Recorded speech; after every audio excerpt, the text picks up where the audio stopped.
ये मजबूत नहीं, ये कमजोर है सब यहाँ पे। इजराइल से लड़ क्या दुए को, या तो ईरान लड़ सकता है नहीं तो पाकिस्तान लड़ सकता है, दुए को लड़ सकता है। पाकिस्तान अरे हम ही लोग का बेटा है भाई।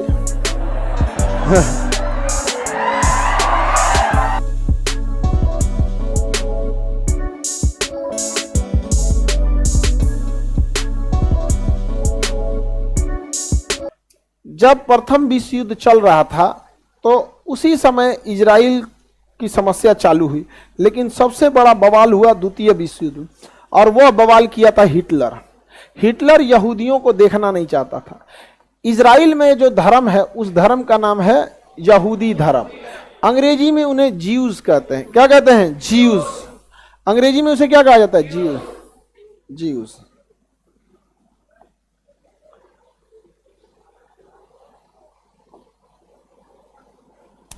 लोकेशन देखिए, ये सारा तांडव कहां हुआ था? यूरोप में। सारा तांडव यूरोप में हुआ था यहां पर। अब यूरोप वाले जो देश थे सब, इसमें हिटलर जो था जर्मनी का, इसने यहूदियों को मारना चालू किया। 60 लाख यहूदियों को मारा। और रियलिटी में दुनिया में सबसे ज्यादा अगर किसी धर्म के लोगों पे अत्याचार हुआ है तो यहूदियों को। एक तो उनकी संख्या कम है।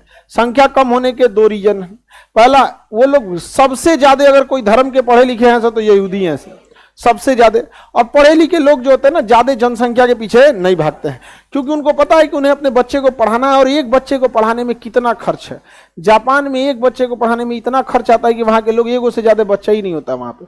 हमारे यहाँ पढ़ी तो ना तो क्या हो गई, कुछ दुकान खोल दे तो लेबर खटेगा, नहीं समझा। तो हमारे यहाँ ऐसे कोई बहुत बड़ा ऐसे जनसंख्या को लेकर प्लानिंग नहीं है।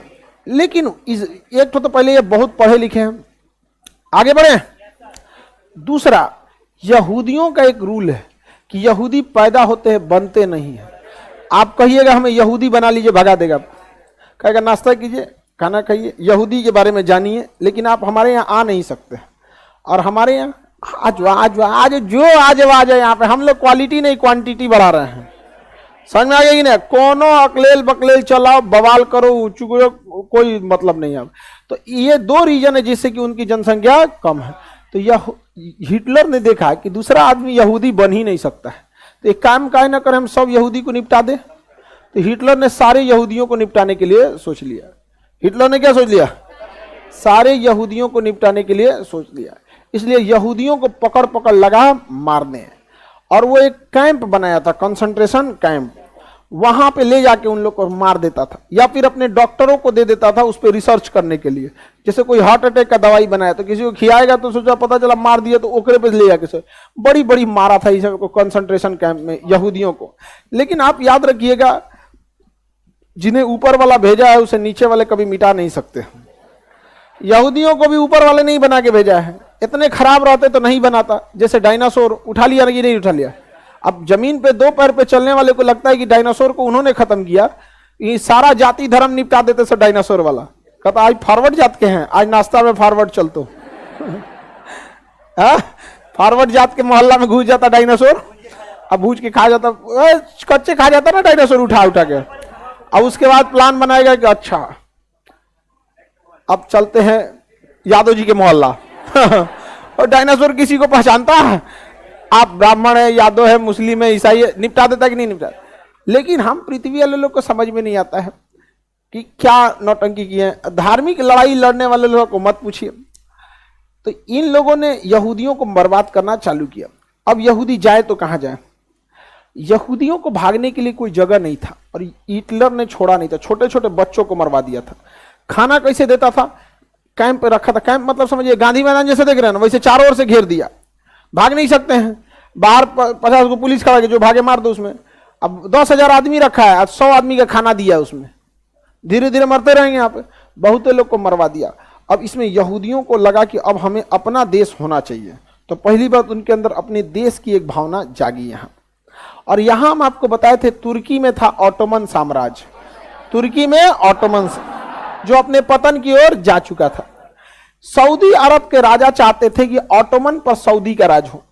तो ब्रिटेन ने सऊदी से कहा कि तुम द्वितीय विश्व युद्ध में हमारा साथ दो। युद्ध के बाद ये जो फिलिस्तीन जगह है, फिलिस्तीन ऑटोमन साम्राज्य के पास ही था फिलिस्तीन, ये फिलिस्तीन हम तुम्हें दे देंगे। तो सऊदी अरब के राजा चपचपा गए। साथ किसका दिए? ब्रिटेन का। किसका साथ दिए? ब्रिटेन। इस उम्मीद में साथ दिए कि वह फिलिस्तीन किसको मिल जाएगा? ब्रिटेन ने फ्रांस से कहा कि तुम मेरा साथ दो, युद्ध के बाद फिलिस्तीन तुम्हें दे देंगे।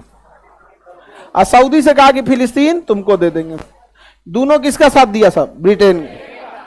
ब्रिटेन ने रसिया से कहा कि तुम हिटलर को मारो, बदले में हम फिलिस्तीन तुम्हें दे देंगे। समझ में आ गया कि नहीं? और यहूदियों से कहा कि देखो तुमको तो बर्बाद ही किया जा रहा है, तुम्हें तो बर्बाद किया जा रहा है, हिटलर मार के खत्म कर देगा, हमारा साथ दो, इसके बाद हम तुम्हारा एक नया देश बना देंगे, फिलिस्तीन तुमको दे देंगे। फिलिस्तीन इसको दे दिया। समझ में आ गया कि नहीं आ गया? किसी को दिक्कत? महात्मा गांधी ने इसकी तुलना वैश्या से क्यों की है? समझ में आ गया कि नहीं आ गया? बाज और वैश्या से तुलना किया है सबका। आगे बढ़े तो बताइए, एक कई वादा किया गया किसको लेके? जब युद्ध खत्म हुआ तो फाइनली फिलिस्तीन को यहां पर यहूदियों को बसा दिया गया। फिलिस्तीन के पास किसे बसा दिया गया? अब ये जमीन की लड़ाई धर्म की लड़ाई बदल गई, क्योंकि फिलिस्तीन मुसलमानों का गढ़ था। और फिलिस्तीन में सबसे जो वहां पे अल-अक्सा मस्जिद है, फिलिस्तीन में कौन सी मस्जिद है? अल-अक्सा मस्जिद। मुसलमानों में मक्का मदीना के बाद तीसरा पवित्र जगह अगर कोई है तो अल-अक्सा मस्जिद है। अब वहां धार्मिक जुड़ाव है। और अल-अक्सा मस्जिद के बगले में यहूदियों का है, समझ में आ गया कि सिनेगाग, यहूदियों का पूजा स्थल सिनेगाग। दुनिया का सबसे पुराना सिनेगाग वही अल-अक्सा मस्जिद के पास। अब यहूदी कह रहा है कि हमारा होना चाहिए, मुसलमान कह रहा है हमारा होना चाहिए। भैया यहाँ पे समझ में आया कि नहीं आएगा? और दोनों के लिए धार्मिक चीज। समझ में आ रहा है कि नहीं आ रहा? जैसे हिंदू धर्म में मथुरा है, अयोध्या है, केदारनाथ है, बद्रीनाथ है, वैसे इस्लाम में क्या है? मक्का है, मदीना है और अल-अक्सा मस्जिद। आप बताइए फिलिस्तीन में अल-अक्सा मस्जिद को छोड़ेगा मुस्लिम? जबकि फिलिस्तीन तो उसी का था। अब ब्रिटेन में क्या किया? जबरदस्ती बसाया। कैसे जबरदस्ती? पाकिस्तान बसा दिया। बसा नहीं दिया जी। अब हम लोग चिल्लाते रह जाए पाकिस्तान हमारा हमारा, चिल्लाते रहो, यहाँ बसा के चल दिया वहां पर। और ईसाइयों का भी पवित्र जगह है वो। फिलिस्तीन का एक जगह है जेरूसलम, फिलिस्तीन का जगह है जेरूसलम।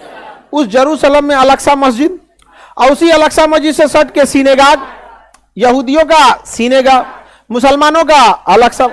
और वहीं पर है एक जगह बैतलहम, जहां ईसा मसीह का जन्म हुआ। किसका जन्म हुआ? ईसा मसीह। बैतलहम। तीन तीन धर्मों का पवित्र स्थल हो गया जेरूसलम। अब ये जमीन की लड़ाई बन गई धर्म की लड़ाई। जमीन की लड़ाई धर्म। अब ये मामला गया यूएनओ में। मामला गया यूएनओ केवल पश्चिमी देशों के लिए एक संगठन है, वो उन्हीं के लिए काम करता है, हम लोग का कोई बात नहीं सुनता। चलो यूएनओ कहा कि एक काम करो, 51% दे दो किसको? यहूदियों को 51% दे देते हैं हम इजराइल को, कहे कि तुम अपना देश बना लो। अब 49 दे देते हैं किसको? मुसलमानों को, फिलिस्तीन को। फिलिस्तीन को ऐसा बांटा ना कि बीच वाला फिलिस्तीन होगा, और उसको दोनों ओर रखा। देखिए अंग्रेजों का प्लान देखिए, ऊपर भी इजराइल नीचे भी इजराइल, जबकि जगह किसका था? फिलिस्तीन वालों का। अटल बिहारी एक बार हम बोल दिए थे कि फिलिस्तीन रियलिटी बता दिए, तो कई को कह रहा है कि ये देखिए ये फिलिस्तीन वालों का साथ दे रहा है, सऊदी अरब वालों का साथ दे रहा है। हम उठाएं अटल बिहारी वाजपेयी का पुराना भाषण 2001 का।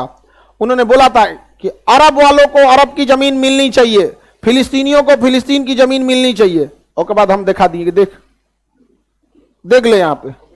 समझ में आ गया कि नहीं आ गया? जो हमारा प्रधानमंत्री बोल रहे हैं तो हमको बोलने में क्या जाता है? अब हम कहें कि कुछ ऐसा बात बोले कि तुम खुश रहो, नहीं तो तुम खुश रहो, बाहर में जाओ तुम खुश रहो। समझ में आएगी नहीं आएगा? हम लोग शिक्षक है, खुश रहो या मत खुश रहो, जो है वो बताएंगे हमें आपको।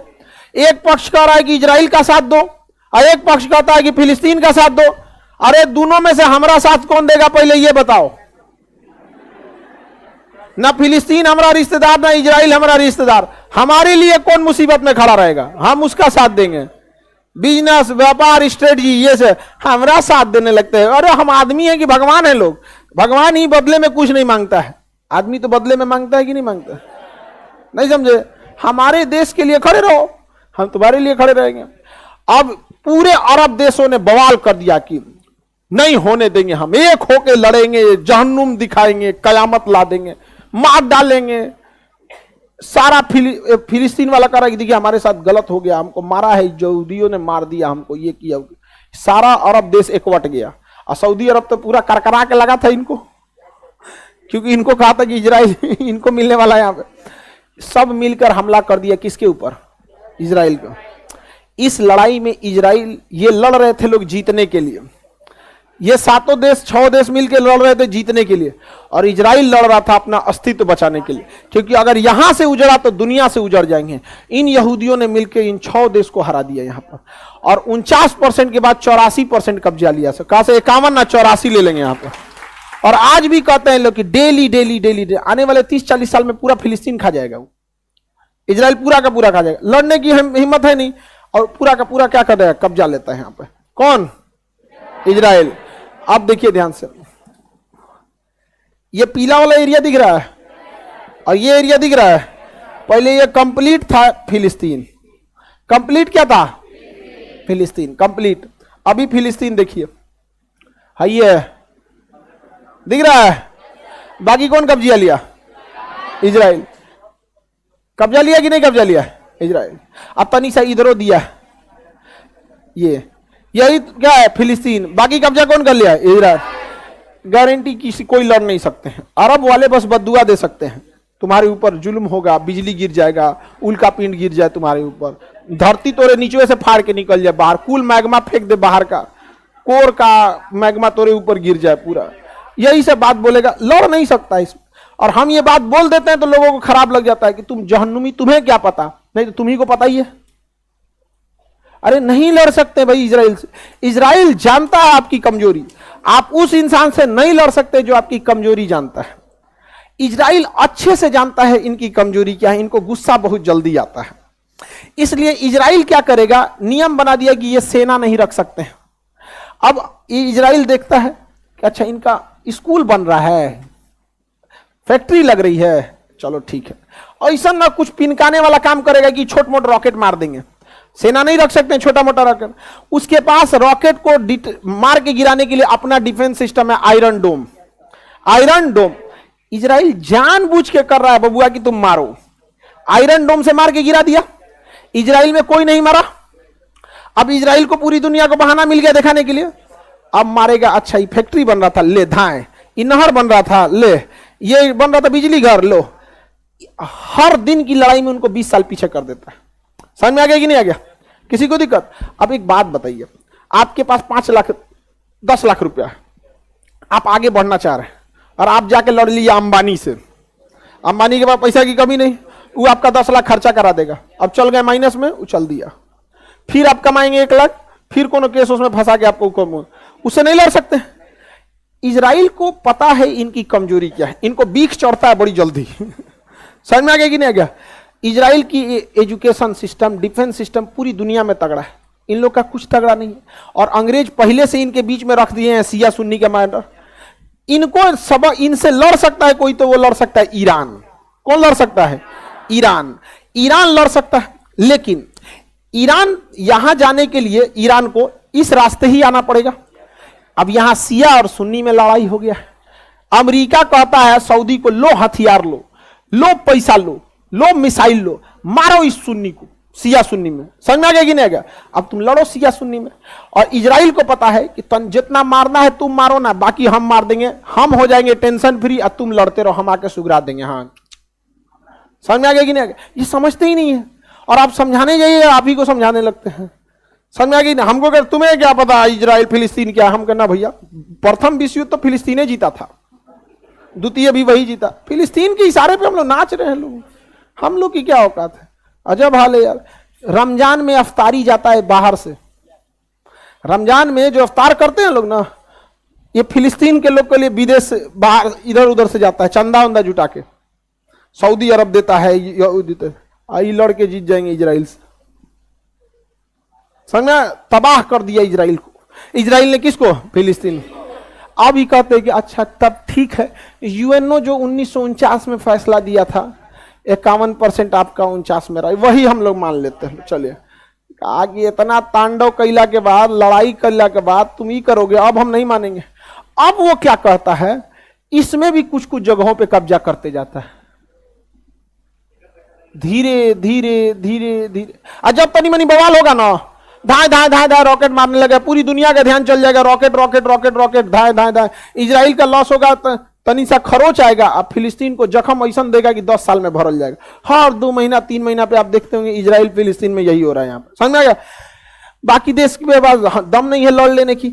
सऊदी अरब जो है फिलिस्तीन का साथ कैसे दे देंगे? अब देखिए, फिलिस्तीनियों का साथ देने के लिए यहां सीरिया में मदद भेजता था ईरान, दमिश्कस एयरपोर्ट पर। इजराइल ने मार के दमिश्कस एयरपोर्ट उड़ा दिया। अब या तो सऊदी अरब के पास के थ्रू जा सकते हैं, या तो जॉर्डन के थ्रू। सऊदी अरब देखना नहीं चाहते हैं किसको? ईरान और अमेरिका, शिया सुन्नी। अब इसमें पीस जाते हैं हम लोग। चाइना निकला समझदार, चाइना ईरान को कहा कि देख भाई तुम मर और जाएगा, तुम लोग आपस में समझौता कर लो, शिया सुन्नी बाद में करते रहना। यहाँ समझ में आएगी नहीं? अच्छा काम कर रहा है कि नहीं कर रहा है? बहुत अच्छा काम कर रहा है। दुनिया में बैलेंस बना के रखना बहुत ज्यादा जरूरी है। यहाँ समझ में आ गया? अभी लोग को लौटते रहने हैं, समझे में नहीं आ रहा है। यहाँ पे इजराइल निपटा देगा। अब बात करते हैं हमारे लिए कौन सही है। तो देखिए हमारे लिए कौन सही है। इजराइल पर कब्जा किया था किसने? फिलिस्तीन पर कब्जा किया था इजराइल। हाँ, ये तो जग जाहिर है, क्योंकि द्वितीय विश्व युद्ध से पहले उद्देश्य नहीं था वहां कोई। हमारा साथ देता है इजराइल, हमें हथियार देता है इजराइल, विश्व मंच पर हमारे लिए खड़ा रहता है इजराइल, हमें ड्रोन सप्लाई देता है इजराइल, हथियार देगा इजराइल। तो इजराइल से हमें बहुत फायदा है, ठीक है। लेकिन अगर हम ये कह देते हैं कि फिलिस्तीन पर जो इजराइल ने कब्जा किया है वो लीगल है, ठीक है, तो यही बहाना बनाएगा पाकिस्तान कि जब इजराइल द्वारा कब्जा किया जगह फिलिस्तीन लीगल है, तो पाकिस्तान द्वारा कब्जा किया गया पीओके इलीगल कैसे हो गया? समझ में आ गया कि नहीं आ गया? और उधर से चाइना कहेगा कि जब इजराइल द्वारा कब्जा किया गया फिलिस्तीन लीगल है, तो मेरे द्वारा कब्जा किया गया सीओ के चाइना ऑक्युपाइड कश्मीर, ये अक्साई चीन, ये कैसे इलीगल हो गया? तो बताइए, इजराइल का लाख साथ देने के बावजूद हम कभी इजराइल का साथ देते हैं? लेकिन ये बताइए इजराइल को बता देते हैं तो इजराइल कहता है देखिए आपके साथ होने की जरूरत नहीं हमको, बस कोई दिक्कत नहीं, आप साथ दीजिए तय नहीं, ये सब हमसे लड़ पाएगा, सब लड़ पाएगा, मत दो साथ, मत इजराइल निपटा देता है वहां पे। समझ में? अब साथ दो चाहे मत दो, कोई फर्क पड़ता है? एगो आदमी हमको ऐसे कह रहे थे, हम आपको शिक्षक नहीं मानते, मत मानो। अरे तुम्हारे मानने ना मानने से हमारा क्या फर्क पड़ता है? हम आपको शिक्षक नहीं मानते, मत मानो, शिक्षक मत मानो, हम क्या कर सकते हैं? आप आंख बंद कर लीजिएगा तो सूरज ढक जाएगा, मत देखो। अजब अजब, इजराइल भी ये कहता है मान्यता दे मत दे, कोई दिक्कत नहीं है, भारत का तो आप टेंशन मत लीजिए, हमारे साथ रहे। अब हम फिलिस्तीन का साथ देते हैं, रीजन क्या है? फिलिस्तीन लीगली फिलिस्तीने का जमीन था। यहाँ पर फिलिस्तीन का साथ देने का एक और रीजन है, इन सब को खुश रखना है। समझ में आया? ऐसे तनिए में खुश हो जाता है, बस तारीफ कर दीजिए, फिलिस्तीनियों पे जुल्म हो रहा है। रमजान में तनीसा क्या भेज देता है भारत, कुछ यहाँ पे कुछ भेज दीजिए, मदद उदद राशि भेजते रहिए, बाकी निपटा देते हैं। हम लोग भी कहते हैं कि दोनों राष्ट्र होना चाहिए। हम यही कहते हैं कि इजराइल को भी जमीन चाहिए अपना अस्तित्व बताने के लिए, और फिलिस्तीन को उतना अधिकार मिलना चाहिए। हम ये बात दोनों कहते हैं। लेकिन अरब वाले कहते हैं इजराइल नहीं रहेगा। अरे कहां जाएगा तब? कहां जाएगा? तो कहते जहां जाए, तब इसका एक ही उपाय है, तब फरिया लो। इसका यही उपाय है ना, तो फरिया लो तब। समझ में आ गया कि नहीं? अरे भाई अभी भी वक्त है, जितना है उतना में निपटा लो, नहीं तो इसे भागा देगा, कहीं कहीं कुर्सी लेके बैठना पड़ेगा। भाई 2 दिन बैठा दिया मैंने नेपाल में, समझ में? प्लास्टिक वाला कुर्सी ले घूमेगा सब, तंजा बैठने दो यहाँ पे, रोहिंग्या वाला हाल हो जाएगा यहाँ पे। लेकिन अगर बात यही आता है ना, नाक की लड़ाई ने, अभी तुम जितना हो उतना पे लीगल रख लो, तुम भी इजराइल की तरह डेवलप हो जाओ, तुम भी स्कूल खोल लो, तुम भी इंजीनियरिंग कॉलेज खोलो। इजराइल कौन सी लेके आया था? कुछ नहीं, पैदल भाग के आया था यहूदियों के कैंप से, पढ़ लिख के आज आगे गए सब कि नहीं गए सब? इतना खतरनाक आगे निकल गया सब इजराइल वाला, जिसका कोई हद नहीं यहाँ पे। तो हम दोनों का साथ देते हैं कि नहीं? और हम हम सिंगल राष्ट्र की बात कहते हैं कि दुई राष्ट्र की बात करते हैं। किसी को कोई दिक्कत? इजराइल अमेरिका का फैला दे, इजराइल अमेरिका में पूरी दोस्ती है। सऊदी अरब अगर रूस के फेवर में जाएंगे तो इजराइल कहेगा तो धो दे ही नहीं के, धो देगा इनर पे। पूरी मिडिल ईस्ट को अकेले कंट्रोल कौन कर लेता है? हाँ, इजराइल। कौन? इजराइल। देखो ये मजबूत नहीं, ये कमजोर हैं सब। ये मजबूत नहीं, ये कमजोर हैं सब। यहाँ पे इजराइल से लड़ेगा दुइये को, या तो ईरान लड़ सकता है, नहीं तो पाकिस्तान लड़ सकता है। दुइये को लड़ सकता है। पाकिस्तान, अरे हम ही लोग का बेटा है भाई। आप ऐसे मत समझिए कि नालायक है, तो आप बिगड़ गया, अलग बात है। यहाँ पे है तो हम ही लोग का ना, तो बाप का असर तो रहेगा कि नहीं रहेगा? डीएनए तो वही है। उनसे पूछिए 1947 से पहले कौन थे, तो इंडिया ही बोलेगा। तो यही रीजन भी है। इसके पास मिसाइल भी है और परमाणु बम भी है। इसके पास मिसाइल है, परमाणु बम बनाने के करीब पहुंच चुका है। परमाणु बम बनाने के करीब पहुंच चुका है। सऊदी अरब डेली फोन करता है अमेरिका को, महाराज देखिए ईरान का कुछ कीजिए, परमाणु बम बना लिया, हम क्या करें? इनको समझे में नहीं आ रहा है। इनको अफगानिस्तान निपटा दिया अमेरिका, इराक निपटा दिया है, सीरिया निपटा दिया है। निपटाएगा किसको? ईरान को। ईरान निपटा देगा, फिर यमन निपटाएगा, धीरे धीरे निपटाते हुए पाकिस्तान पे पहुंचेंगे सब। पता ही नहीं चल रहा है इन लोग को। यहाँ पे आगे बढ़ जाए, किसी को दिक्कत? हम किस फेवर में रहते हैं समझ में आ रहा है कि नहीं आ रहा?